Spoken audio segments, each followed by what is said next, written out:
పరిశుద్ధ గ్రంథములో నుండి రెండవ దినవృత్తాంతుల గ్రంథము 2వ అధ్యాయము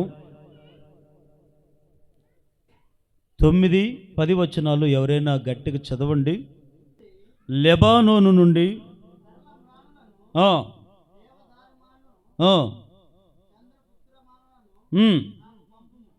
ఇక్కడ నుంచి చదవండి. ఇప్పుడు నేను కట్టించబో మందిరము గొప్పదిగాను ఆశ్చర్యమైనదిగాను ఉండును గనుక నాకు మ్రానులు విస్తారముగా సిద్ధపరచుటకై నా పనివారు మీ పనివారితో కూడా పోవుదురు.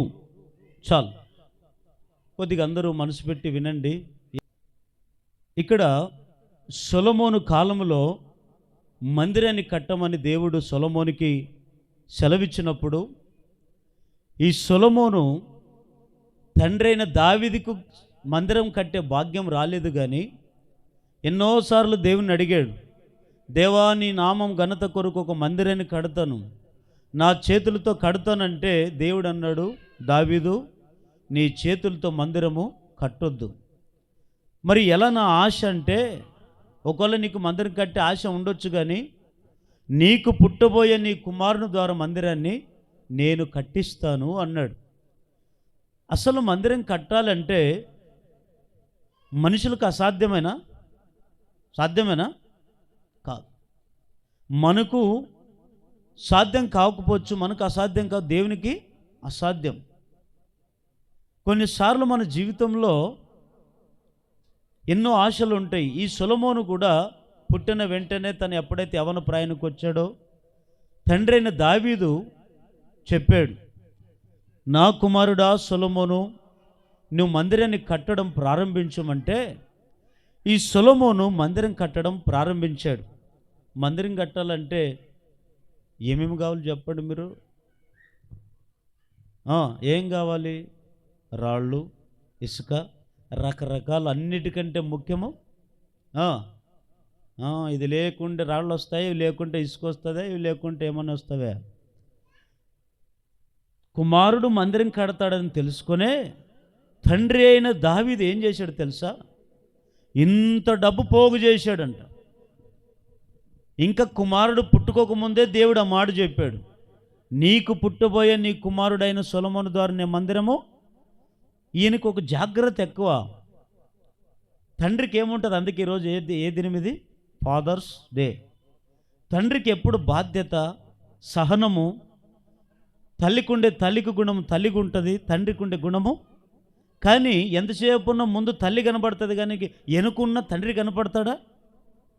కష్టపడేదంత తండ్రి, చెమటోడ్చేదంత తండ్రి, తనకు ఏమొచ్చినా ఎంతో భరిస్తాడు. కానీ కొంతమంది తండ్రులు మంచి తండ్రులు కూడా ఉన్నారు. కానీ ఈ తండ్రి అయినటువంటి దావీదు సొలొమోనుకు చెప్తే ఈ సొలొమోను మందిరం కట్టడం ప్రారంభించినప్పుడు ఇక్కడ ఏం చేశాడు తెలుసా? మందిరం కట్టడం ప్రారంభించాడు. మందిరం కట్టాలంటే డబ్బు అవసరమే, మందిరం కట్టాలంటే వసతులన్నీ అవసరమే.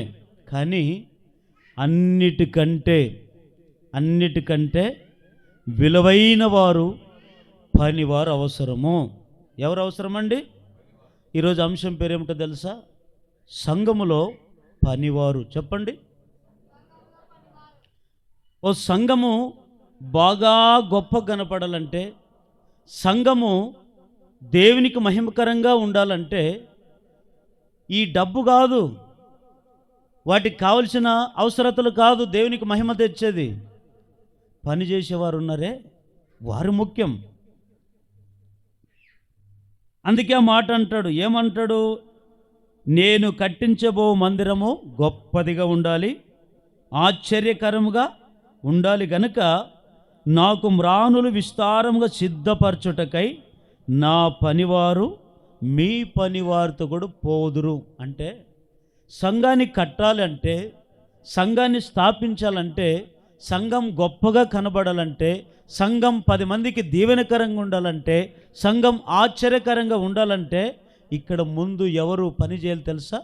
పనివారు ఎన్నుకోబడాలి. సంఘములో విశ్వాసులు కాదండి, పనివారు. ఈ పనివారు లేకుండా సంఘం ఎప్పుడు కట్టబడదండి. పనివారు లేకుండా సంఘం ఎప్పుడు స్థాపించబడదండి. అందుకే పనివారు కావాలి.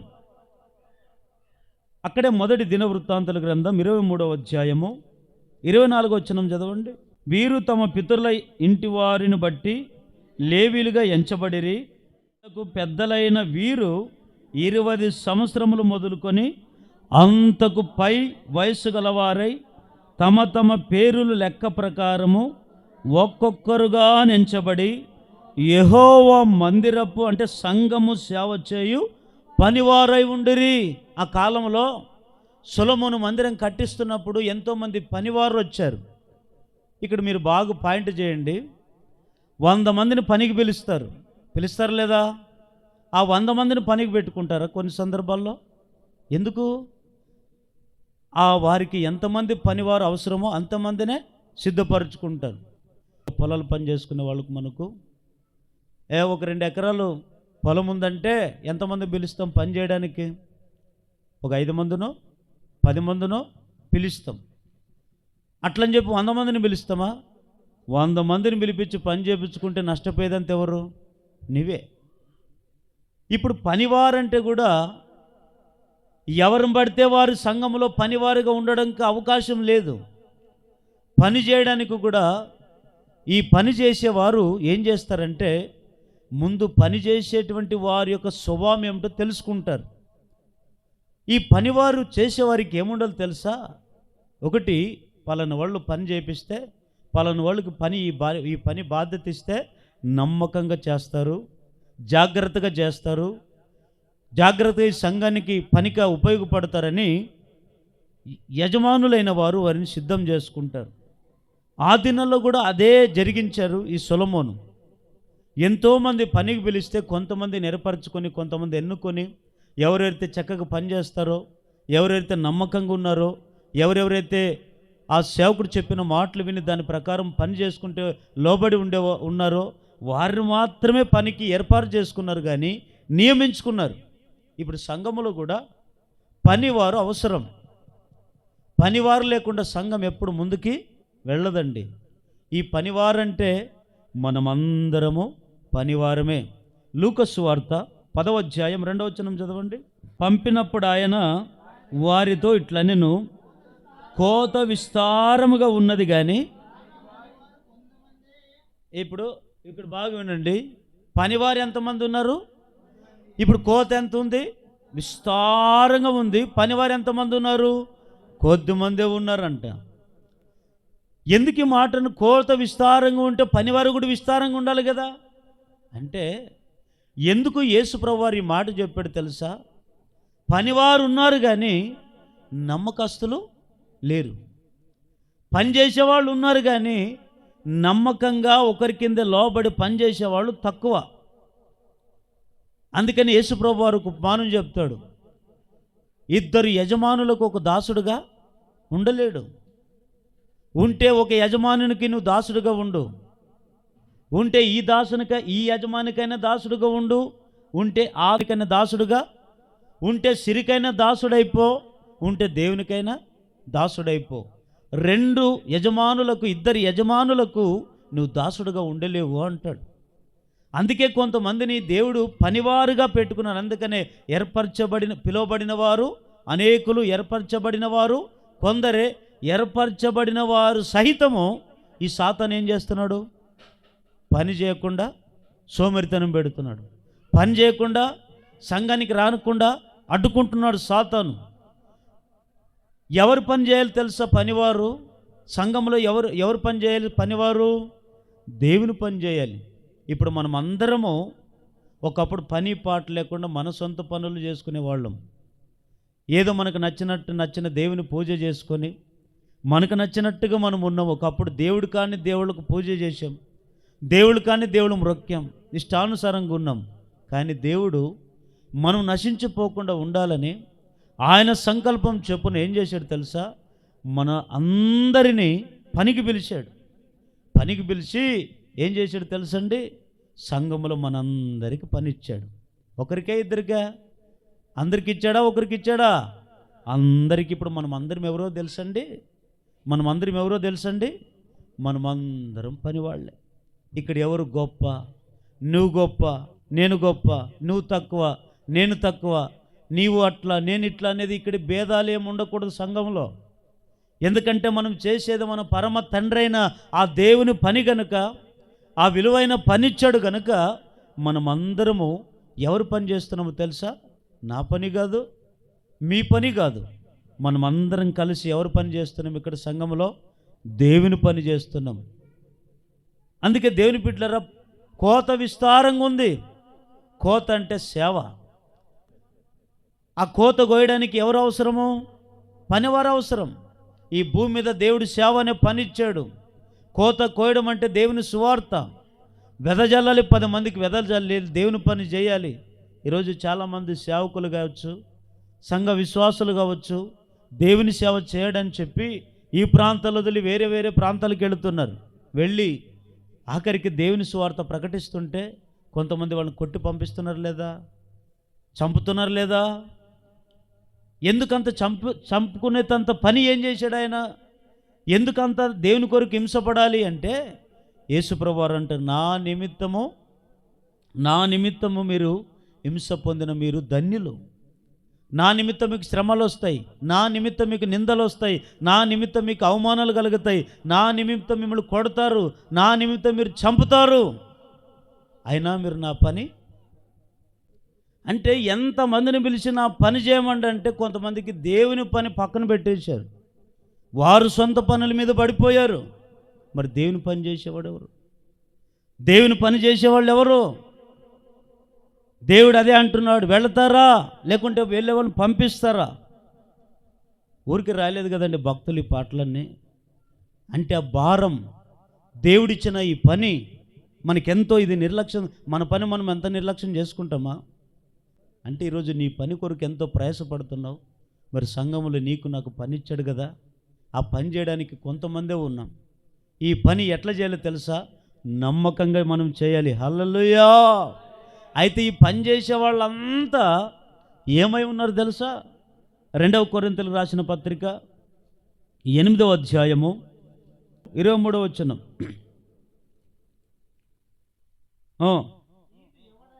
తీతు ఎవరైనను అడిగిన ఎడల అతడు నా పాలివాడును మీ విషయంలో నా జత పనివాడునై ఉన్నాడనియు, మన సహోదరులు ఎవరిని అడిగిన ఎడల వారు సంఘముల దూతలను క్రీస్తు మహిమనై ఉన్నారనియు నేను చెప్పుచున్నాను. మనమందరము సంఘములో ఎట్లా పనివారంటే మనం పనివాళ్ళు కాదండి. మనం సంఘానికి ఒక పని ఇచ్చాడు. ఆ పని ఏమిటో తెలుసా? దేవదూతలాగా మనం ఉన్నాం. దేవదూతలమే కాదు, ఎట్లున్నాం తెలుసండి?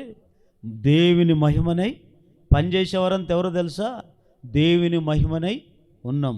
దేవుని మహిమనై ఉన్నాం. మీరు అనుకోవచ్చు, పని చేస్తే మాకేం వస్తుంది? సంఘంలో పని చేస్తే మాకేం లాభం?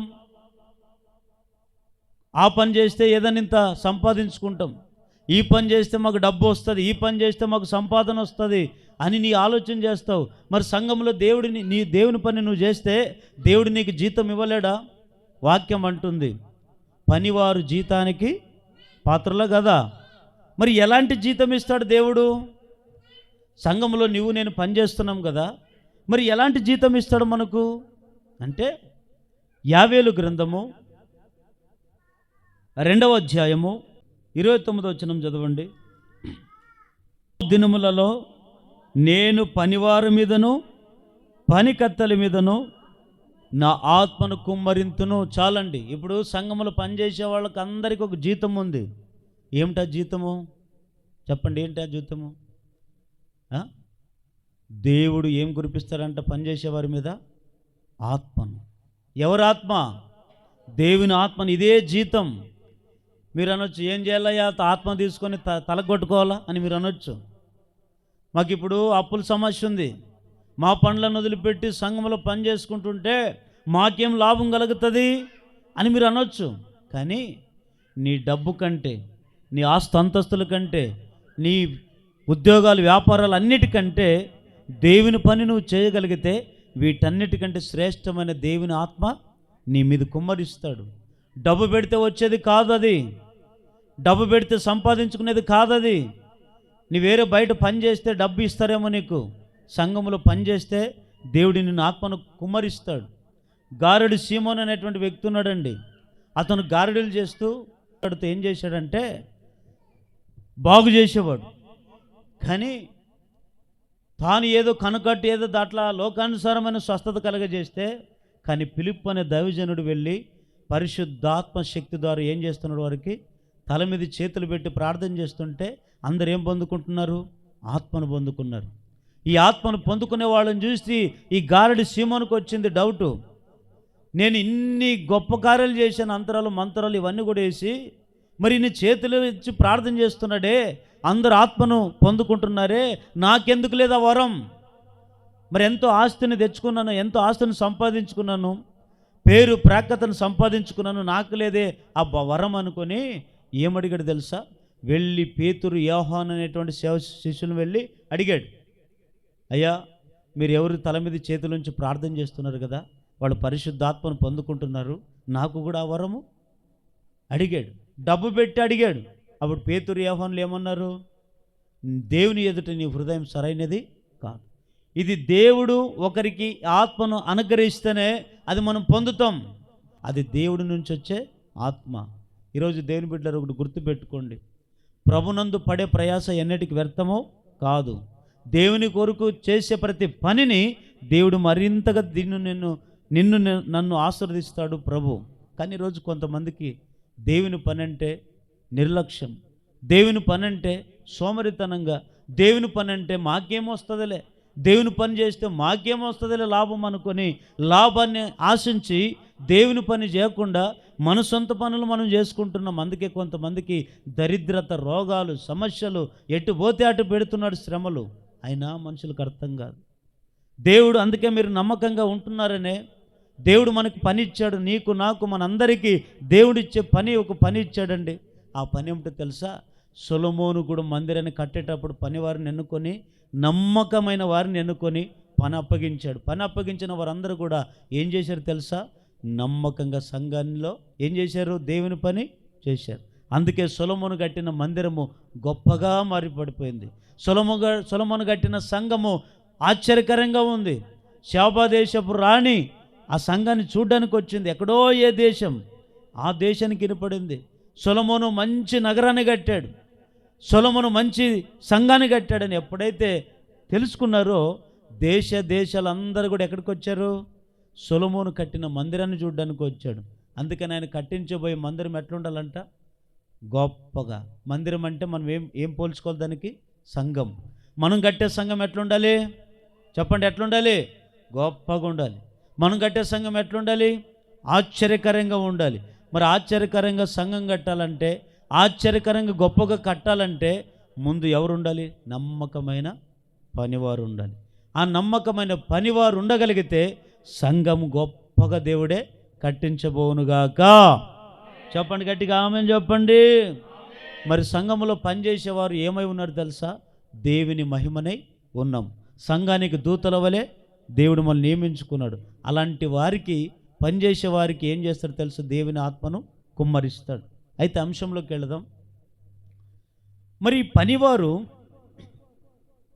సంఘములో ఈ పనివారు ఏం చేయాలి? మీరు అనొచ్చానా ఏం చేయాలని? సంఘములో చాలాసార్లు కొంతమంది సంఘానికి వస్తారు, వెళుతూ ఉంటాం. సంఘంలో ఏం పని ఉంటుంది చెప్పండి? మీరు చెప్పండి, సంఘంలో ఏం పని ఉంటుంది అని చెప్పండి. ఎప్పుడన్నా చేసేవాళ్ళు అయితే కదా. పని అంటే ఏం పని అంటే, ఒకటి బండలు కడిగే పని, కసు నూకే పని, అప్పుడప్పుడు సంఘానికి ఏదైనా బూది పట్టింటే బూది తుడుచుకునే పని, సంఘ క్షేమాన్ని చూసుకునే పని కదా. ఇదే మన పని. సంఘములో ఈ పనివారి బాధ్యత ఏమిటి? మరి దేవుడు ఎందుకు నీకు నాకు ఆ పనిని అప్పగించాడు? మరి మనం పనివారే ఉన్నాం కదా ఈ సంఘంలో. మరి పని ఎలాంటి పని చేయాలి అంటే ఒక 3 విషయాలు చెప్పి నేను ముగిస్తాను. 2వ దినవృత్తాంతాల గ్రంథం 24వ అధ్యాయము 12 నుంచి చదవండి. 12, 13 వచనాలు. అప్పుడు రాజును యెహోవా యూదను యెహోవా మందిరపు పనిచేయి వారికి దానినిచ్చి యెహోవా మందిరమును బాగు చేయుటకై కాసేవారిని వడ్లవారిని యెహోవా మందిరమును బలపరచుటకును ఇనుప పని ఇత్తడిని చేయవారికిని కూలికిని కుదిర్చిరి. చదవండి గట్టిగా. ఈలాగున పనివారు పని జరిగించి సంపూర్తి చేసిరి. వారు దేవుని మందిరమును దాని యథాస్థితికి తెచ్చి దానిని బలపరిచిరి. గట్టిగా లేలని చెప్పండి అందరూ. ఇంకోసారి చెప్పండి గట్టిగా. సంఘములో ఈ పనివారి బాధ్యత ఏమిటో తెలుసండి. ఒకటి, సంఘాన్ని బలపరచాలంట. ఏం చేయాలి? అందరు నన్ను చూస్తూ వినండి మాట. సంఘాన్ని ఏం చేయాలి మనము? ఏంటి బలపరచడం అంటే? ఎట్లా బలపరచడం అంటే బాగా ఇంకా పిల్లలు ఒకడు అంత అట్లా ఉంటాడు చూడండి. ఈ లావు కూడా సరే ఎట్లా చేయాలంటే బాగా దొరికింది పెట్టింది అట్లా. సంఘాన్ని బలపరచడం అంటే చెప్తాను. పనివారికి దేవుడు ఎందుకు నీకు పని అప్పగించాడు తెలుసా? సంఘాన్ని బలపరచమని దేవుడు నీకు సంఘములో పని అప్పగిస్తే సంఘాన్ని బలపరచుకోకుండా, సంఘ క్షేమాన్ని చూసుకోకుండా ఎక్కడెక్కడో మన పనుల నిమిత్తం ఉన్నాం చూడండి. ఇది ఎంత బాధకరమో కదా. మరి మీకైతే బాధ ఉందో లేదో నాకు తెలియదు, నాకైతే చాలా బాధ ఉంటుంది. ఎందుకంటే పని చేసేవారు అందరూ పని చేసేవాళ్ళందరూ తప్పించుకుంటే ఆఖరికి ఎవరి మీద ఉంటుంది? ఉంటుందా ఉండదా? అందుకే తండ్రి ఏం చేస్తాడో తెలుసా? భారం. తండ్రికి ఒక బాధ్యత. కొన్నిసార్లు పిల్లలకి బాధ్యత ఉండదండి. కొన్నిసార్లు పిల్లలకి ఇచ్చలవిడికి తిరుగుతుంటారండి. కానీ ఎంత తిరిగినా ఎంత ఏమి చేసినా తండ్రి పిల్లల్ని చూసి ఓర్చుకుంటాడంట. అయితే ఇక్కడ సొలొమోను కట్టిన మందిరాన్ని ఏం చేశారు తెలుసు వీళ్ళందరూ? ఈ మాట నాకు చాలా ఇష్టమైంది. ఎందుకు తెలుసా? పని చేసేది సంపూర్తిగా ఆ మందిరాన్ని కట్టించి సంఘాన్ని కట్టించడమే కాదు, మందిరం కట్టించడమే కాదు, దేవుడిచ్చిన పనిని సంపూర్తిగా చేయడమే కాదు, ఏం చేశారు తెలుసా? వాళ్ళందరూ సంఘాన్ని బలపరచడం మొదలుపెట్టారు.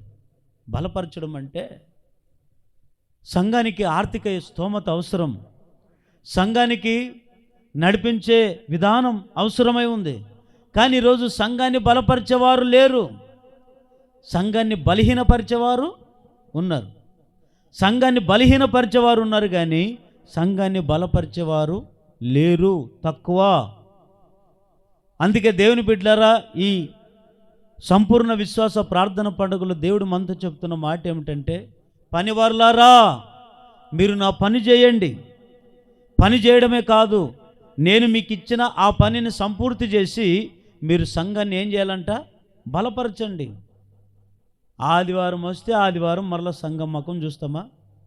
మిగిలిన మధ్యలో ఎవరైనా వస్తున్నారు? సంఘం ఎట్లుంది? మందిరం పరిస్థితి ఏంది? ఒకళ్ళు సేవకుడు ఎక్కడో పనికి వెళ్ళి ఉండొచ్చు.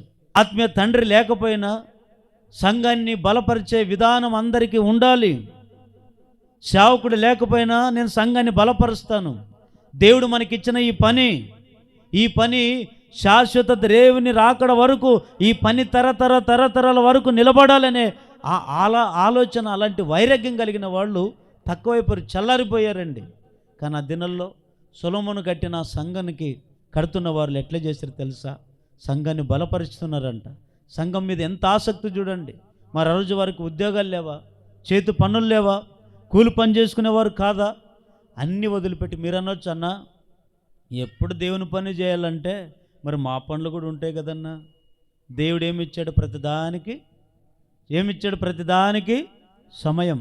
ఒకటి, 6 రోజులు ఎవరి పని? 6 రోజులు ఎవరు పని చేసుకోవాలి? మన పని చేసుకోండి. దేవుడు ఇచ్చాడు, ఇంకా 6 రోజులు చాలు. 7వ రోజున ఎవరు పని చేయాలి? దేవుని పని. అంతేనా? ఇంకేమన్నా ఉందో కొత్తగా? ఇంకొత్త రూల్ ఏమన్నా పెట్టినామా? దేవుడు పెట్టిన కట్టడే కదా, దేవుడు పెట్టిన ఆజ్ఞనే కదా. దేవుడు పెట్టిన ఆ ఒక్క దినం పని చేయడానికి కూడా ఈరోజు మనం పనివారిగా నమ్మకంగా లేకపోతే రేపు రాబోయే దినాలు ఎట్లుంటే తెలుసండి. నమ్మకస్తులైన వారైతే మెండైన దీవెనలు పొందుతారు. అపనమ్మకంగా ఉండేవారికి ఏం చేస్తాడు తెలుసా? దేవుడు వారి మీదకి ఉగ్రత రప్పిస్తాడు. ఫిలిప్పీయులకు రాసిన పత్రిక 4వ అధ్యాయం 13వ వచనం, నన్ను బలపరచువాని యందే నేను సమస్తము. చూడండి దేవుడు ఏమంటున్నాడు తెలుసా? ఎవరైతే నా సంఘాన్ని బలపరుస్తారో, ఎవరైతే నన్ను బలపరుస్తారో నేను మీ జీవితంలో ఏం చేస్తాడో సమస్తము జరిగిస్తాను. నీవు ఏం కోరుకుంటావో అవన్నీ కూడా జరిగిస్తాను. నీవు ఏం ఆశిస్తావో అవన్నీ కూడా జరిగిస్తాను. అయితే మీరు నన్ను బలపరచాలి, అప్పుడు నేను మిమ్మల్ని.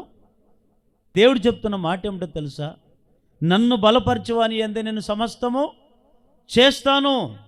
ఈరోజు నీకు కోరుకున్నవన్నీ కూడా దేవుడు ఎందుకు నెరవేర్చట్లేదంటే, సంఘము యొక్క విలువ, దేవుడిచ్చిన పనిని నువ్వు నిర్లక్ష్యము చేస్తున్నావు గనుక, సంఘం యొక్క పనిని, దేవుడిచ్చిన పనిని నువ్వు నిర్లక్ష్యం చేస్తున్నావు గనుక కొంతమందికి దేవుడు వారి జీవితంలో మేలులు చేయలేకపోతున్నాడు. అందుకే దేవుని బిడ్డలారా, మనమందరము సంఘములు ఏమై ఉన్నాం తెలుసా? పనివారమై ఉన్నాం. దేవుడిచ్చిన ఈ పనిని మనం ఎట్లా చేయాలి తెలుసా? సంపూర్తిగా మనం చేయగలిగి దేవుని సంఘాన్ని మనం ఏం చేయాలి తెలుసా? బలపరచాలి. అక్కడే 2వ దినవృత్తాంతాల గ్రంథము 16వ అధ్యాయం 9వ వచనం, తన ఎడల యథార్థ హృదయము గల వారిని బలపరచుటకై యెహోవా కను దృష్టి లోకమందంతట సంచారము చేయుచున్నది. ఈ విషయమందు నీవు మతి తప్పి ప్రవర్తించితివి గనుక ఇది మొదలుకొని నీకు యుద్ధములే కలుగును. ఆ దీర్ఘదర్శి అట్లు ప్రకటించినందుకు ఆసా అతని మీద కోపగించి రౌద్రము చూపి అతనిని బంది గృహములో వేసెను. ఇదియుగాక ఆ సమయమందే ఆసాపు జనులలో కొందరిని బాధపరిచెను. ఆసా చేసిన కార్యములన్నిటిని గూర్చి యూదా ఇశ్రాయేలు రాజుల గ్రంథమందు వ్రాయబడి ఉన్నది.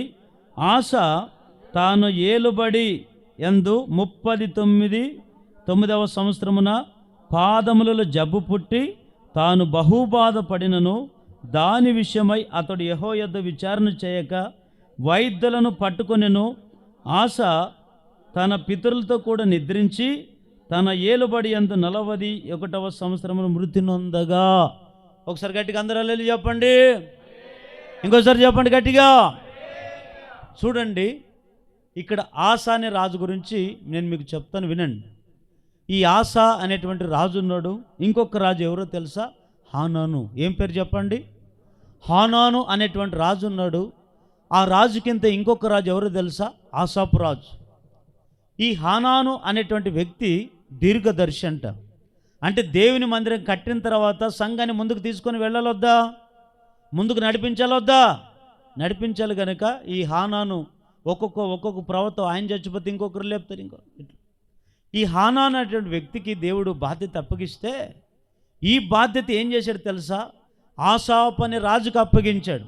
ఆసా, నువ్వు సంఘాన్ని చూసుకో, సంఘంలో దేవుడు నీకు ఒక పని ఇచ్చాడు, ఆ పని జాగ్రత్తగా నువ్వు చెయ్యి అని నమ్మకంగా ఒక పని అప్పగిస్తే, ఈ ఆసాపు రాజు ఏం చేశాడు తెలుసా? సంఘానికి వచ్చిన వారందరినీ బాధపరిచాడంట. బాధపరిచిన వాడు సంఘానికి వస్తారా? బాధపరిచిన వారు దేవుని పని చేస్తారా? బాధపరిచిన వారిని ఏమండి వారు దేవుని మాటకు లోపడతారా?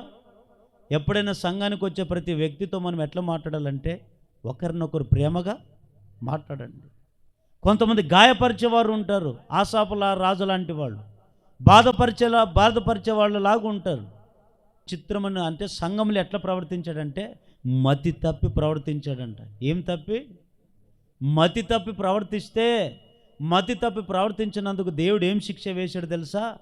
అరికాళ్ళకు ఒక జబ్బు వచ్చి అట్లా చేశాడు. ఎక్కడ? ఎవరికైనా గుండె జబ్బు వస్తుంది, ఎవరికైనా ఇంకొక రకరకాల జబ్బులు వస్తాయి. ఈయనకి ఎక్కడొచ్చిన జబ్బు? అరికాళ్ళకు వచ్చిందంట జబ్బు. అరికాళ్ళకి జబ్బు వస్తే ఆఖరికి ఎక్కువ వయసు కలిగి బతకలేదండి. ఎప్పుడైతే జబ్బు వచ్చిందో వెంటనే చచ్చిపోయాడు. అంటే కొన్నిసార్లు సంఘంలో కొంతమంది మతి తప్పి ప్రవర్తించే వాళ్ళు కూడా ఉన్నారు. ఆ మతి తప్పి ప్రవర్తించినందుకు ఆసాపుకి ఏమొచ్చింది తెలుసా? భయంకరమైన జబ్బు వచ్చినా కూడా ఇక్కడ ఒక విచిత్రమైన మాట, ఈయనకి ఇంత జ్ఞానోదయం కూడా లేదు. దేవుడు నాకు సంఘంలో ఒక పని అప్పగించాడు, ఎందుకు నాకు ఈ రోగం వచ్చింది? దేవుని పని చేయలేనందుకే కదా దేవుడు నాకు ఈ రోగం పెట్టాడు అని దేవుని పాదాల చెంత కూర్చొని విచారణ కూడా చేయలేదంట. విచారణ అంటే దేవుని అడగలేదంట, దేవా నాకెందుకు ఈ రోగం పెట్టావు? ఏమైనా దేవుడు నువ్వు నాకు పని ఇచ్చావు కదా, ఈ పని ఏమన్నా నేను నిర్లక్ష్యం చేశానా? ఎంతో నమ్మకంగా నువ్వు నన్ను ఎన్నుకున్నావు. ఈ లోకంలో ఎంతోమంది ఉన్నారు, వారికి లేని భాగ్యం నువ్వు నాకు ఇచ్చావే, వారికి లేని ధన్యత నువ్వు నాకు ఇచ్చావే. ఏ విషయంలో నేను నీకు మతితో ప్రవర్తించానో, ఎందుకు నాకు ఈ రోగం పెట్టావని ఏనాడని విచారణ చేయలేదంట. ఎవరిని పట్టుకుని ఎవరి మీద ఆధారపడ్డా తెలుసా? వైద్యుల మీద ఆధారపడ్డాడంట. వైద్యులంటే డాక్టర్ల మీద. ఈరోజు కూడా చాలామంది రోగాలేసి ఎంతసేపు ఉన్న డాక్టర్ల మీద ఆధారపడతారు. వైద్యుల కంటే పరం వైద్యుడు ఉన్నాడు నా తండ్రి సంఘములో. ఆయన మీద ఆధారపడరు. రోగాలు వచ్చి ఏదైనా అనారోగ్యాలు వస్తే సంఘానికి వచ్చి మోకాళ్ళ నుంచి ప్రార్థన చేసుకుని, బైబిల్ కూడా ఒకటి అంటది, ఎవరికైనా అనారోగ్యంతో వచ్చినప్పుడు విశ్వాస సహితమైన ప్రార్థన రోగిని. ఇది అబద్ధమా నిజమా? ఎంతమంది నమ్ముతున్నారు దేవుడు ఖచ్చితంగా మమ్మల్ని సంఘంలో స్వస్థపరుస్తున్నాడు అని? చేయొద్దండి. ఖచ్చితంగా దేవుడు మమ్మల్ని స్వస్థపరుస్తున్నాడు అని. మరి ఎందుకు మీకు రోగాలు వచ్చినప్పుడు ఎందుకు సంఘంలో మోకళ్ళించట్లేదు? ఎంతసేపు ఆ డాక్టర్కి వెళ్తే ఏం చేస్తాడు, ఈ డాక్టర్ దగ్గరికి వెళ్తే ఏం చేస్తాడు, ఆ డాక్టర్ మీదకి అల్ప విశ్వాసులే తిరుగుతారు. విశ్వాసం ఏం చేస్తాడంటే స్థిరంగా సంఘం నిలబడతాడు. నిలబడి రోగం వచ్చినా, కష్టం వచ్చినా, బాధలు వచ్చినా, శ్రమలు వచ్చినా అన్నిటిని తీర్చే దేవుడు ఉన్నాడని నమ్మి విశ్వాసంతో ప్రార్థన చేసుకుంటే రోగిని ఖచ్చితంగా నిన్ను బాగు చేస్తాడు. నమ్ముట నీ వలనైతే సమస్తము సాధ్యమే కదా. మరి నీలో నమ్మకం లేదు బాగవుతానని, స్వస్థత పొందుకుంటానని నీకు నమ్మకం లేనప్పుడు దేవుడు ఏం చేస్తాడు? కొంతసేపు ఎంత రోగం, చిన్న జబ్బు వచ్చినా కూడా ఎందుకన్నా రోగం కారణాలు. నా దేవుని బిడ్డలారా, ఒకటి, ఆసాపు వలె మనం ఉండకూడదు, హానాను వలె మనం ఉండాలి. హానాను దేవుడిచ్చిన పనిని జాగ్రత్తగా నెరవేర్చుకున్నాడు కనుక పిల్లల పిల్లల పిల్లల తరం మనకి ఒకటే. డబ్బు కంటే ముఖ్యమైనది ఏమిటో తెలుసా? ఏమిటి డబ్బు కంటే ముఖ్యమైనది ఏమిటో తెలుసా? మంచి ఆరోగ్యం. దీనికి మించింది మరొకటి లేదండి. నువ్వెంతో సంపాదిస్తావు, రోగానికి పెడుతూనే ఎంతో సంపాదిస్తావు, ఆ రోగం ఈ రోగం. కానీ గాయపరచువాడును నేనే, స్వస్థపరచువాడును. మరి ఆయనే మన చేతిలో ఉన్నప్పుడు ఇంకెందుకు నీకు డాక్టర్లు అవసరమా? మీరు అనొచ్చు, అన్న ఉండి ఉండి ఉండి ఉండి ఉపాసం ఉండి అన్నీ చేసి ఇన్ని చేసి అన్న అంత సాలైపోయిందిలేనా, ఈ అడు చెప్తామని అంటారా?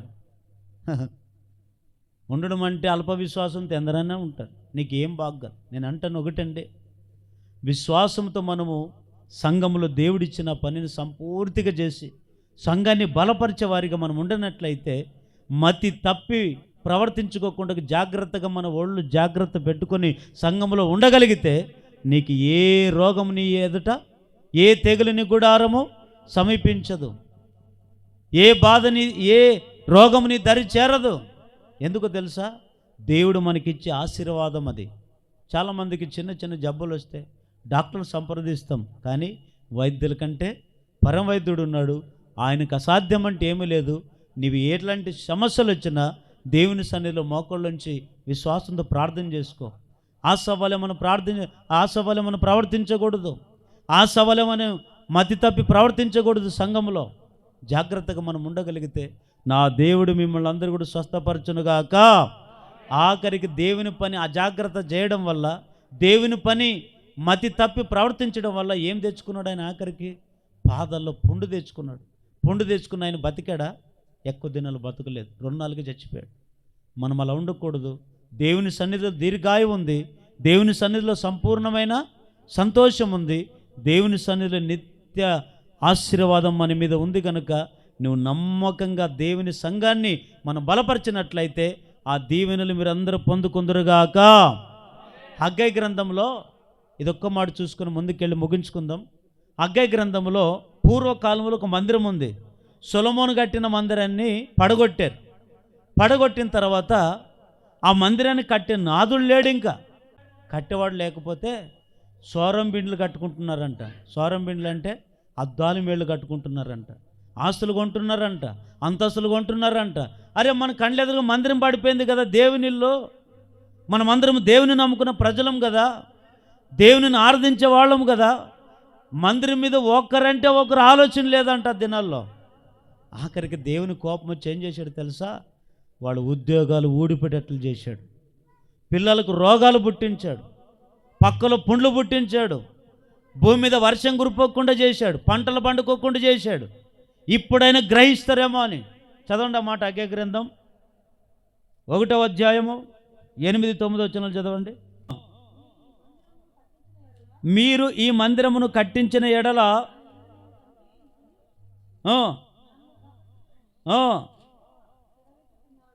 సెలవిచ్చున్నాడు, విస్తారముగా కావాలనని మీరు ఎదురు చూస్తున్నారు కానీ ఏం పండింది? కొంచెము పంటలు. మీరు దానిని ఇంటికి తెస్తున్నారు. ఆ కొంచెమును కూడా నోటికి రానికుండా చేశాడు. ఎందుకు ఇట్లా చేశాడని దేవుడు మిమ్మల్ని అడుగుతున్నాడు. ఎందుకు చేశాడంట? ఎందుకు వర్షాలు రాకుండా చేశాడు? ఎందుకు మీకు రోగాలు పెట్టాడు? ఎందుకు ఇవన్నీ చేశాడంటే, నా మందిరం పాడై ఉండగా మీరందరూ ఏం కట్టుకుంటున్నారంటే, వీళ్ళు మందిరం పాడై ఉంటే పాడైపోయిన మందిరాన్ని చూస్తున్నారు కానీ వాళ్ళు ఇల్లు కట్టుకుంటున్నారు. ఇంకా కాబట్టి మిమ్మును బట్టి ఆకాశం మంచు కురవకున్నది, భూమి పండకున్నది. నేను భూమికిని పర్వతముకులను అనావృష్టి కలగజేసి ధాన్యము విషయములను, ద్రాక్షరసం విషయములోను, తైలం విషయములను, భూమి ఫలించు సమస్తం విషయములోను, మనుషుల విషయములోను, పశువుల విషయంలో, చేతి పనులన్నిటిని విషయంలోను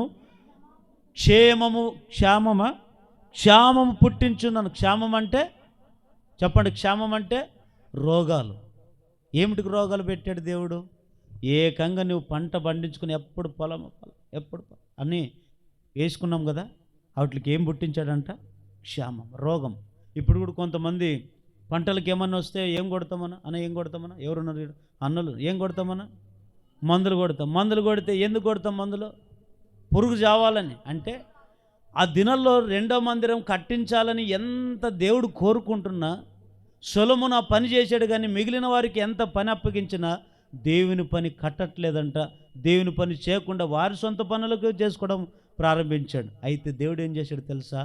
ఆకాశం నుంచి మంచు కురిపికుండా చేశాడు, ఆకాశం నుంచి వర్షము కురిపికుండా చేశాడు. అవజడమే కాదు, వారి చేతి పనులు, వారి వ్యాపారాలు, వారి ఉద్యోగాలు అన్నిటిని నాశనం చేసి క్షేమం పుట్టించాడంట. అప్పుడు వాళ్ళందరూ గ్రహించుకున్నారు, అయ్యో దేవుని మందిరం పాడే ఉంది కదా, మనమందరం మన పనులు మనం ఉన్నాము, దేవుని పని చేయాలి కదా అని చెప్పి అందరూ మరలా దేవుని పని చేయడం ఎప్పుడైతే ప్రారంభించారో వెంటనే ఏం చేశారు తెలుసండి? మరలా అక్కడ చదవండి, ఇప్పుడు 15వ వచనం చదవండి. వారు కూడి వచ్చి రాజైన దర్యావేషు యొక్క ఏలుబడి యందు 2వ సంవత్సరం 6వ నెల 24వ దినమున సైన్యములకు అధిపతియగు తమ దేవుని మందిరపు పనిచేయ ఎప్పుడు పెట్టారంట? ఎప్పుడైతే దేవుడు వారికి కష్టాల్లోకి నడిపించాడో, ఎప్పుడైతే వారికి ఆకలి దప్పులు పుట్టించాడో, ఎప్పుడైతే రోగాలు వారి జీవితంలోకి ఆహ్వానించాడో, అప్పుడు అందరూ బుద్ధి తెచ్చుకొని ఎవరు పనిచేయడం మొదలుపెట్టారు? మెల్లగా పాడై ఉన్న మందిరాన్ని, సంఘాన్ని కట్టడం ప్రారంభించారు. ఒకసారి గట్టిగా చప్పట్లు కొట్టండి అందరు, గట్టిగా హల్లెలూయా.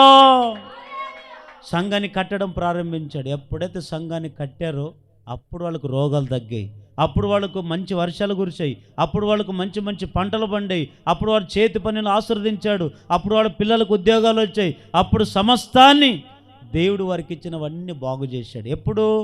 సంఘం బలపరిచినప్పుడు. పాడే ఉన్న సంఘాన్ని బలపరుచుకున్నారు, వారి జీవితాలను బాగు చేసుకున్నారు. ఈరోజు మనం కూడా సంఘాన్ని బలపరిస్తేనే మనం అందరం బాగుంటాం. సంఘాన్ని బలపరిస్తే మన చేతి పనులు దీవింపబడతాయి. సంఘాన్ని బలపరిస్తేనే దేవుడు మన కుటుంబాలను ఆశీర్వదిస్తాడు. సంఘాన్ని బలపరిస్తేనే సరైన వర్షాలు కురవబడతాయి. సంఘం బలపరిస్తేనే ఆకలి దప్పలు లేని వారిగా మనము ఉంటాం. ఒకవేళ సంఘాన్ని బలహీన పరిచామా ఇవన్నీ దీవెనలు మనము పొందుకోం. మనకి కష్టాలు, నష్టాలు, బాధలు అనుభవించక తప్పదు. కాబట్టి పనివారి యొక్క బాధ్యత ఏమిటి? సంఘంలో సంఘాన్ని బలపరచడం మొదటి బాధ్యత. రెండవది ఏమిటంటే ఆదికాండం 22వ అధ్యాయంలో ఇక్కడ కొద్దిగా మిమ్మల్ని వివరించి చెప్తాను, కొద్దిగా వినండి. అబ్రహాము ఉన్నాడు లేదా? ఎంతమంది తెలుసు అబ్రహాము? ఎంతమంది తెలుసు అండి? చేయొద్దండి. బైబిల్లో ఉండే అబ్రహాము ఎంతమందికి తెలుసు? అందరికి తెలుసే కదా. ఈ అబ్రహాముకి చాలా సంవత్సరాల వరకు పిల్లలు లేరు. ఆఖరికి ముసలి వయసులో ఏమిచ్చాడు? వృద్ధాపంలో వచ్చిన తర్వాత చక్కటి కుమారుని ఇచ్చాడు. ఆయన పేరు ఇస్సాక్ అని పేరు పెట్టారు. అప్పుడు ఇచ్చినటువంటి కుమారుడు కొద్దిగా వయసుకు వస్తాడు. ఇచ్చిన ఒక్కగానొక్క కుమారుని దేవుడు ఏం చేశాడు? అబ్రహాం అని పిలిచాడు. ఏంటి ప్రభు అని అడిగాడు. ఏం లేదు, నీకు ఒక్కడై ఉన్న నీ కుమారుని నాకు దహన బలి. ఈరోజు దేవుడు మనకిచ్చిన పిల్లల్ని తిరిగి మనకు దేవుడే తీసుకున్నాడు అనుకోండి, మనము ఒప్పుకుంటామా? ఒప్పుకోం. దేవుడు పరిశోధించాడు, పరీక్షించాడు అబ్రహామును. నీ కుమారుని నాకు ఇవ్వమంటే అప్పుడు ఏం చేశాడు తెలుసా? భార్యకు కూడా చెప్పుకోకుండా ఏం చేశాడు తెలుసా? ఇప్పుడు చదవండి, ఆదికాండం 22వ అధ్యాయం 3, 4, 5 వచనాలు చదవండి. తెల్లవారినప్పుడు అబ్రహాము లేచి ఏమిటి కట్టాడంట? గాడిదకు గంత కట్టి తను పనివారిని ఇద్దరును వెంట పెట్టుకొని దహన బలి కొరకు లేచి మూడవ నాడు అబ్రహాము కన్నులెత్తి దూరము నుండి ఆ చోటును చూసి తన పనివారితో, మీరు గాడిదతో ఇక్కడనే ఉండుడి, నేనును చిన్నవాడును అక్కడికి వెళ్ళి దేవునికి మొక్కి మరలా మీ యొద్దకు వచ్చేదామని చెప్పి. చాలు, ఇక్కడ వినండి, కొద్దిగా మనసు పెట్టినండి, పాయింట్ చాలా బాగుంటుంది. అబ్రహాంకి ఏం చెప్పాడు దేవుడు? నీకు ఒక్కడే ఉన్న నీ కుమారుని అన్న అడిగాడా? అడిగిన వెంటనే భార్యకు చెప్పాడా? చెప్పలేదు. చెప్పుకోకుండా ఎవరికి చెప్పాడు తెలుసా? తన ఇంట్లో పని చేస్తున్న ఇద్దరు మనుషులకు చెప్పాడు. ఆ ఇద్దరు మనుషులను, పనివారిని పట్టుకొని వాళ్ళని చేత పట్టుకుని వారితో పాటు తన కుమారుడు, అంటే ఇప్పుడు ఎంతమంది వెళ్తున్నారు? గాడిదలు మోయాలంటే ఒకరిని ఎంతమంది మోస్తే గాడిదలు? ఒకరికొక గాడిదని లెక్కేసుకోండి, అక్కడ రాయబడలేదు. గాడిదలు కూడా వాళ్ళు వెంట వెళ్ళాయి. అబ్రహాముకి ఒక గాడిద. ఇప్పుడైతే మనకు రకరకాల వాహనాలు ఉన్నాయి కదా, రకరకాల బండ్లు, రకరకాల కార్లు, రకరకాల ట్రైన్లు, రకరకాల విమానాలు, ఇన్ని ఉన్నాయి సౌకర్యాలు. కానీ ఆ దినాల్లో వెళ్ళాలంటే, ఏదైనా ప్రాంతానికి వెళ్ళాలంటే ఆ దినాల్లో గుర్రాలు, గాడిదలు, పడవలు, ఇవే, లేదా కాలినడక. ఈ అబ్రహాముకి ఎప్పుడైతే చెప్పాడో వెంటనే భార్యకు చెప్పుకోకుండా తన ఇంట్లో ఉన్న పనివారికి చెప్పి, ఆ పనివారిని వెంట పెట్టుకొని తన కుమారుడైన ఇస్సాకును వెంట పెట్టుకొని మొరియా దేశానికి వెళ్ళాడు. ఈ మొరియా దేశంలో ఒక పర్వతం ఉంది, ఎత్తైన పర్వతం. అక్కడ నువ్వు దహన బలి అర్పించమన్నాడు. ఆ ప్రాంతము ఈ ఉండే దేశానికి, ఆ మొరియా దేశానికి ఎన్ని రోజులు సమయం పడుతుంది తెలుసా? 3 రోజులు సమయం పడుతుంది. పట్టుకొని వెళ్ళి ఏం చేశాడు తెలుసండి? ఆ మొరియా దేశానికి వెళ్ళాడు. వెంటనే ఆ పర్వత శిఖరాన్ని చూశాడు.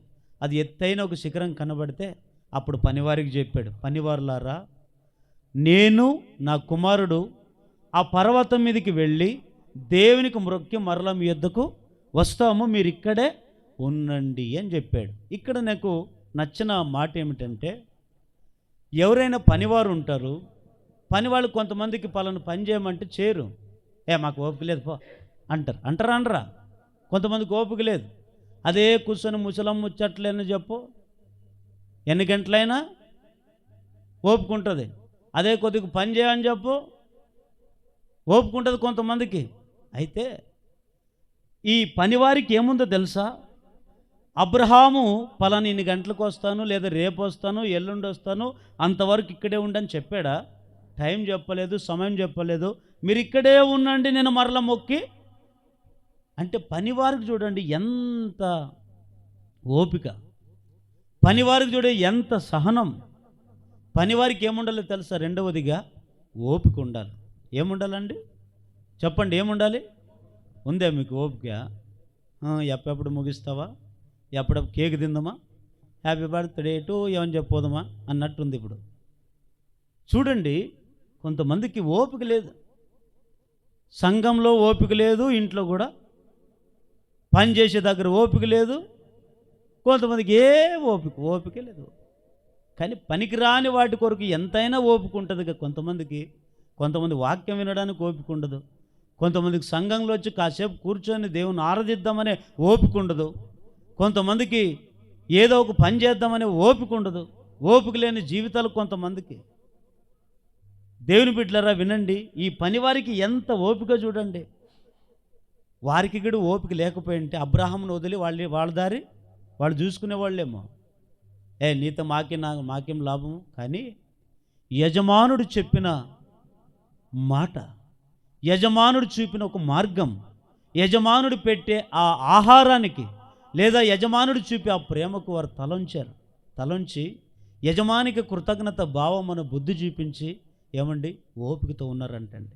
మరలా అబ్రహాము దేవునికి మొక్కి దహన బలి ఇవ్వకపోతే దేవుడు వద్దని తర్వాత మరి కుమారునికి బదులుగా ఏమిచ్చాడు? దహన బలికి పొటేలును వధించి అప్పుడు కిందికి దిగి వచ్చాడు. ఇప్పుడు చదవండి అన్నమాట. ఎక్కడ? 19వ వచనం. తర్వాత అబ్రహాము తన పనివారి యొద్దకు తిరిగి రాగా వారు లేచి అందరూ కలిసి బయర్షెబాకు వెళ్ళిరి. అబ్రహాము బయర్షెబాలో నివసించాను. చూడండి, మొరియా ఆ దేశానికి వెళ్ళి ఆ పర్వతం మీదకి వెళ్ళి మొక్కుకొని తిరిగి వచ్చేంత వరకు ఈ పనివారు ఏం చేసుకుంటున్నారు? అక్కడ ఓపికతో అబ్రహాము కుటుంబం కొరకు ప్రార్థన చేశారండి. అబ్రహాము కుటుంబం కొరకు ప్రార్థన చేశారు. ఆయనకు వచ్చిన సమస్య కొరకు ప్రార్థన చేసుకుంటూ అక్కడే నిలబడ్డారు. ఇది నమ్మకస్తుల పని. అబ్రహాం వచ్చాడు. అప్పుడు వారందరూ కూడా తీసుకుని వెళ్ళి బయర్షెబ అనే ఊర్లో అక్కడే ఉన్నట్లుగా చూస్తున్నాం. అయితే ఒకటి ఈ మధ్యాహ్న కాల సమయంలో నేను చెప్పే మాట ఏమిటంటే, పని వారికి ఏముండాలో తెలుసు? సంఘంలో ఓపిక ఉండాలి. ఏ పనైనా అప్పగించినప్పుడు ఓపికతో పనిచేసి నేర్చుకోవాలి. సణుక్కుంటూ గొణుక్కుంటూ మేమొక్కరమేనా, మేమే చేయాలి, ఇట్లాంటి విభేదాలు సంఘములో ఉండకూడదు. ఆనాడు సొలొమోను కట్టించిన సంఘానికి ఎంతోమంది పనివారు ఉన్నారు. వారందరూ గొప్పళ్ళు, వారందరూ ఎంతో ఉద్యోగస్తులు, సంరక్షకులు. అలాంటి వారికి ఎంత ఓపికతో మందిరాన్ని కట్టుకొని సంఘాన్ని బలపరుచుకొని సంఘాన్ని ముందుకు నడిపించుకున్నారే. ఈరోజు మనకు ఓపిక లేదండి. ఇంకా విచిత్రం, కొంతమందికి ఎప్పుడో ఒక మాట చెప్పాను కదా మీకు, ఓపిక కొంతమందికి ఎట్లుంటుందంటే ఉంటుంది. కొంతమందికి ఓపిక ఎట్లుంటుందంటే, ఒకసారి ఇద్దరు తాగుబోతులు భార్య భర్తలు ఉన్నారంట. భార్య ఏమో మంచి విశ్వాసురాలు అంట, భర్త ఏమో తాగుబోతుంట. ఆమె మంచిగా ప్రార్థన చేసుకుంటూ ఉండేది, మంచిగా ఉండేదంట. ఈయన మాత్రం ఫుల్గా రోజు వచ్చేదంట కొట్టేది, రోజు వచ్చేది కొట్టి, రాజు తాగేది వచ్చేది కొట్టేదంట. ఇంకెన్నిసార్లు తన్నలు తింటుంది? ఇంక తన్నలు తినలేక ఇంకేమనిందంట, పుట్టింటికి పారిపోయిందంట. మళ్ళీ ఏదో మాట్లాడి తీసుకొచ్చుకున్నాడు, కొట్టనంట. మళ్ళీ ఏదో కొట్టి తాగడం కొట్టడం అట్లా మానుకుపోతే ఒకసారి బార్ షాప్కి వెళ్ళాడంట. బార్ షాప్ కొనే ముందు అదేదో మందు కొనే ముందు ఆలోచన చేశాడంట, నా భార్య కదా, పెళ్ళైతేప్పుడు ప్రమాణం చేసుకున్నాం కదా, నా భార్య కదా, తను కొడితే నన్ను కొట్టుకున్నట్టే కదా, ఇదిగో ఇప్పటి నుంచి కొట్టకూడదు, ఇంకా మారాలని చెప్పి, ఇంకా బాగా మారుమనసు పొందాలని చెప్పి సరాయి కొట్టుకు వెళ్ళిన వాడు తిరిగి వచ్చి ఇంకా ఇంట్లో అక్కగారు ఎక్కడున్నారు, ముసుగేసుకొని కన్ను తుడుచుకుంటే ఎక్కడున్నారు? గదిలో పండుకొని ఉన్నారు. అయ్యగారు ఎక్కడొచ్చారు? ఇప్పుడు వచ్చి హాల్లోకి వచ్చి చూశాడంట, అటు చూశాడంట. ఈ తన్నులు తినేది కదా, నా మీద కోపంతో ఉన్నట్టదని ఇంక ఇప్పటి నుంచి నేను ఉపవాస ప్రార్థన చేసుకొని బాగా మారాలని చెప్పి మోకాళ్ళ నుంచి హాల్లో ఉన్న స్తోత్రం నాయన, ఇక నుంచి నేను మారుతాను ప్రభా, నా భార్యని ఎప్పుడు కొట్టను ప్రభా, ఇంకా ఆమె నాని నేను ఎట్లా ప్రార్థన చేసుకుంటున్నాడంట. ప్రార్థన చేసుకుంటుంటే స్తోత్రం అంటుంటే లోపల గాఢంగా నిద్రపోయిన అక్కలేసిందంట. మా ఇంట్లో ఇంత పెద్ద భక్తులు ఉన్నారా? చేసే నేనే కదా ప్రార్థన, ఇంకెవరు చేస్తారు ప్రార్థన అని బెడ్ నుంచి చూస్తే ఈయనంట చేతుల నుంచి బాగా ప్రార్థన చేస్తున్నాడు. ఈయన వచ్చి ఈమె ఊకే ఉంటే సరిపోతుంది కదా, ఈమె వచ్చి ఏమే అబ్బా నువ్వు ప్రార్థన చేసేది అమ్మా అనిందంట. ఏం నా మనిషి కదా, నిజంగా నేను కొట్టకూడదు, నేను ఇంకా మారాలనుకున్నాను, నిజంగా మా అమ్మతోడు మా నాయనతోడు దేవునితోడు అంటే నువ్వు మారుతావా అనిందంట రెండోసారి. ఇంకా అక్కడ కూకుంటే సరిపోతుంది కదా, నువ్వు మారుతా, నిజంగా నీ ఇప్పటి నుంచి మారుతా, నిజంగా నీ మీద నన్ను నమ్మను అని, లేదు నువ్వు మారు, నిజంగా నమ్ముతాను. విసికించిందంట. ఎంతసేపు ఇది ఎంత మారుతానన్నా, ఇంకా మూడోసారి అనిందంట. మూడోసారి లేదే నిజంగా, ప్రపంచంలో ఎవరైనా మారుతారు కానీ వాడు వచ్చిందంట మారుతాను, ఇంక రాకల బండి తీసుకొని మరి అక్కడ తిరిగి అంటే కొంతమందికి ఓపిక ఉండదు, ఓపిక లేని సంసారాలు. అరే సంఘాన్ని దేవుడు ఎందుకు ఇచ్చాడు? కుటుంబంలో నెమ్మది మనం ఎందుకు ఉండాలంటే ఓపిక కలిగి ఉంటే, ఓపిక కలిగి దేవుని పని చేయగలిగితే మనమందరం దీవింపబడదాం గాక. చదవండి యాకోబు రాసిన పత్రిక 5వ అధ్యాయం 7-8 వచనం. యాకోబు రాసిన పత్రిక 5వ అధ్యాయం 7-8 వచనం. త్వరగా చదవండి, ముగిచ్చేస్తాను. 5, 7, 8 వచనం. సహోదరులారా, ప్రభు రాకడ వరకు ఓపిక కలిగి ఉండుడి. చూడుడి, వ్యవసాయకుడు తొలకరి వర్షము కడవరి వర్షం సమకూడు వరకు విలువైన భూఫలం నిమిత్తము ఓపికతో కాచుకొను, దాని కొరకు కనిపెట్టుచుండును కదా. ప్రభు రాక సమీపించినది కనుక మీరును ఓపిక కలిగి ఉండండి, మీ హృదయములను స్థిరపరచుకునండి. గట్టిగా చెప్పండి. చూడండి, వ్యవసాయకుడు ఏం చేస్తాడు తెలుసా? ఒకసారి పత్తి ఏదో ఒక విత్తనాలు విత్తిన తర్వాత దాన్ని ఎన్ని రోజులు ఓపికతో కాల్చుకొని ఉండాలి? 3 నెలల్లో 4 నెలల్లో చేతికి పంట వచ్చేంత వరకు ఓపికతో ఉండాల. ఈరోజే విత్తి రేపే పండుగ వస్తానంటే అవుతుందా? ఎవరైనా ఉన్నారు అట్లా ప్రపంచంలో? దేవుని బిడ్డలారా, ఒకసారి ఆలోచించండి.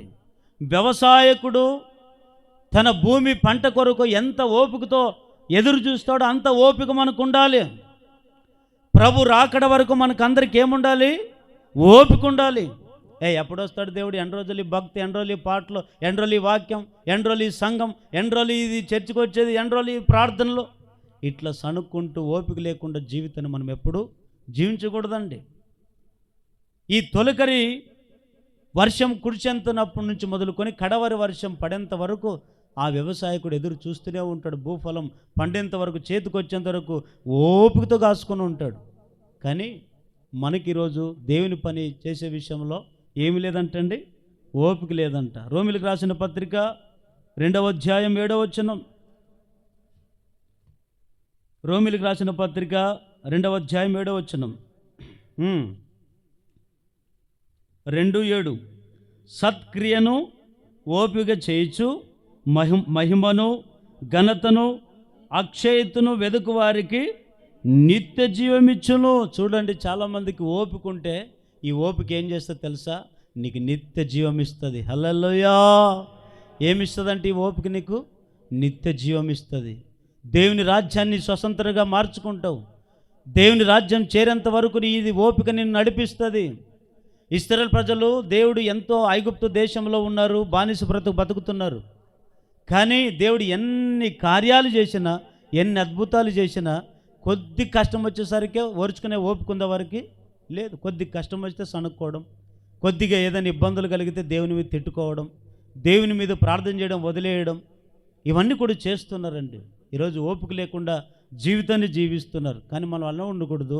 ఓపిక కలిగి పని చేయగలిగితే ఈ ఓపిక మనల్ని ఏం చేస్తే తెలుసా? నిత్య జీవానికి నడిపించునుగాక. హెబ్రీయులకు రాసిన పత్రిక 12:2. 12:2. హెబ్రీ 12:2. చదవండి గట్టిగా. ఇంత గొప్ప సాక్షి సమూహం మేఘవలే మనలను ఆవరించి ఉన్నందున మనము కూడా ప్రతి భారమును సులువుగాను చిక్కలు పెట్టు పాపమును విడిచిపెట్టి విశ్వాసమునకు కర్తయు దాన్ని కొనసాగించువాడునైన యేసు వైపు చూచుచు మన ఎదుట ఉంచబడిన పందెములో ఎట్లా పరిగెత్తాలంట? ఓపికతో పరిగెత్తుదము. ఆయన తన ఎదుట ఉంచబడిన ఆనందము కొరకై అవమానం నిర్లక్ష్యపెట్టి శిలువను సహించి దేవుని సింహాసనం యొక్క కుడి పార్శ్వమున ఆసీనుడై. చూడండి, మన ముందు దేవుని చూసుకుంటూ మనము ఏం చేయాలి తెలుసా? ఓపికతో పరిగెత్తాలి. పరిగెత్తవాడు ఎట్లా పరిగెత్తాలి చెప్పండి? ఎట్లా పరిగెత్తాలి? ఓపికతో పరిగెత్తితేనే నీకు ప్రతిఫలం దక్కుతుంది. ఓపిక లేకుండా పరిగెత్తే దాంట్లో కూడా ఇంత అనుకుంటే. కానీ మన చూపంతా ఎవరు ఉండాలి తెలుసా? మన కళ్ళు ఎదుట ఎవరుండాలి? యేసు వైపు చూచుచు పందెంలో ఓపికతో పరిగెత్తి. ఈరోజు నువ్వు ఎవరిని చూస్తున్నావు? మనుషులను చూస్తున్నావా? డబ్బును చూస్తున్నావా? ఇంకొక దాన్ని చూస్తున్నావా? మనుషులు చూసిన వారిలో ఏముండదు తెలుసా? ఓపిక ఉండదు. యేసు వైపు చూచుచు ముందుకు పరిగెత్తుకుంటూ మనం ఓపికతో ముందు ఉండే వాళ్ళకి ఏం కలుగుతుంది తెలుసా? బహుమానం కలుగుతుంది. ఇప్పుడు అబ్రహాం పని వారికి ఏముంది తెలుసా? ఓపిక ఉంది. ఇప్పుడు మన సంఘంలో కూడా పనిచేసే వారికి ఏముండాలి? ఓపిక ఉండాలి. మూడవది, చివరి పాయింట్ చదవండి, ముగిచ్చేస్తాను. 1, పనివారికి ఏముండాలి? ఏ బాధ్యత ఉండాలి? సంఘాన్ని బలపరచాలి. 2వది, ఓపిక కలిగి దేవుని పని చేయాలి. మూడవది ఏమిటంటే మొదటి పేతురు రాసిన పత్రిక చివరి మాట 2వ అధ్యాయము 18వ వచనం. మొదటి పేతురు రాసిన పత్రిక 2వ అధ్యాయం 18వ వచనం. పనివారులారా, మంచివారును సాత్వికులైన వారికి మాత్రము కాక ముష్కరులైన మీ యజమానులకు మాత్రము కాక పూర్ణ భయముతో లోబడి ఉండుడి. మూడవది ఏమిటో తెలుసా? పనివారికి ఏముండదు తెలుసా? యజమానులకు ఎట్లా లోబడి ఉండాలంట? పూర్ణ భయంతో లోబడి ఉండాలి. ఎట్లా చెప్పండి, అందరు చెప్పండి ఒక మాట. పూర్ణ భయం అంటే పూర్ణ భయం కూడా 4 రకాలు ఉంటాయి. కొంతమందికి పిల్లు వస్తే భయం, కొంతమంది కప్పలు వస్తే భయం. ఇట్లున్నాం కదా. ఏదైనా కప్ప ఏదైనా పాము వచ్చిందనుకోండి, అమ్మ పాము అంటామా లేదా? చాలామందికి భయం. కానీ భయం అనేది కూడా ఎట్లుండాలి తెలుసా? పూర్ణ భయంతో ఎవరికి లోబడి ఉండాలంటండి? యజమానులకు. అంతేనా? యజమానులకి ఎట్లా ఉండాలంటే పూర్ణ భయం. సంఘములో ప్రతి ఒక్కరికి పూర్ణ భయంతో కలిగి పనిచేయాలి. కొంతమందికి భయం లేదు. అక్కడ ఇంకొక మాట, అక్కడే 2వ పేతురు రాసిన పత్రిక మొదటి అధ్యాయం 5-7 వచనాలు. 2వ పేతురు రాసిన పత్రిక మొదటి అధ్యాయం 5-6. ఆ హేతు చేతనే మీ మట్టుకు మీరు పూర్ణ జాగ్రత్త గలవారై మీ విశ్వాసమునందు సద్గుణమునందు జ్ఞానమునందు ఆశా నిగ్రహమునందు సహనమునందు భక్తినందు సహోదర ప్రేమయందు దయను అమర్చుకొనుడి. చూడండి, ఈరోజు మనకి ఇన్ని ఉండాలి సంఘంలో.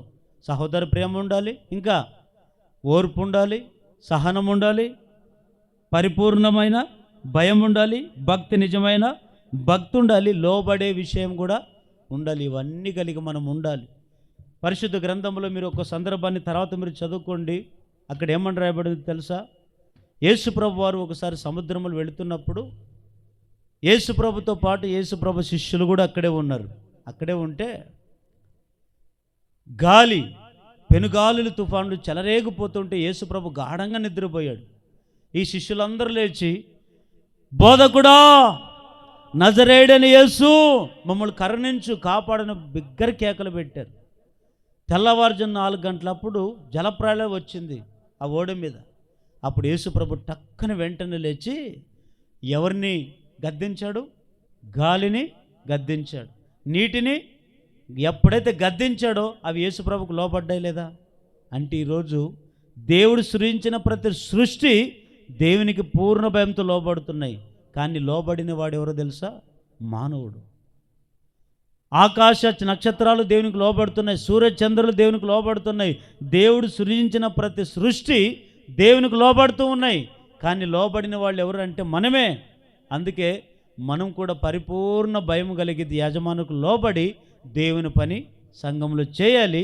అప్పుడు ఆ మందిరం, ఆ సంఘము గొప్పగా ఎంచబడుతుంది, ఆశ్చర్యకరంగా కనబడుతుంది, దేవునికి మహిమకరంగా ఉంటుంది. యుగ యుగములు దేవుని రాజ్యంలో సంఘము ఎత్తబడి యుగ యుగములు నిలుచునుగాక. చెప్పండి. ఇప్పుడు సొలొమోను మందిరం కట్టుకోవడానికి ఎవరు ఎన్నుకున్నాడు? మంచి నమ్మకమైన పనివారిని ఎన్నుకొని సంఘముల వరకు పనిని అప్పగిస్తే వారు సంపూర్తిగా పనిచేసి, ఒకటి సంఘాన్ని బలపరిచారు, రెండవది ఓపికతో పని జరిగించారు, మూడవది పరిపూర్ణ భయం కలిగి యజమానులకు లోబడి దేవుని పని చేశారు. అందుకే సొలొమోను కట్టిన మందిరం గొప్పగా ఎంచబడిందా లేదా? సొలొమోను కట్టిన సంఘం గొప్పగా కనబడిందా లేదా? ఈ మహిమ సంఘం కూడా దేవుడు గొప్పగా ఎంచునుగాక, మంచి పనివారును లేపునుగాక, నమ్మకమైన పనివారు నుంచునుగాక. చెప్పండి, ఏమేమి ఉండాలి ఇప్పుడు మనకి పనిచేసేవారు అందరికీ? ఒకటి, సంఘాన్ని బలపరచాలి, రెండవది ఓపిక ఉండాలి, మూడవది పరిపూర్ణ భయం కలిగి లోబడి ఉండాలి. ఇట్టి కృప మనందరికి దేవుడు తోడే ఉండి మనందరిని జీవింపజేయునుగాక.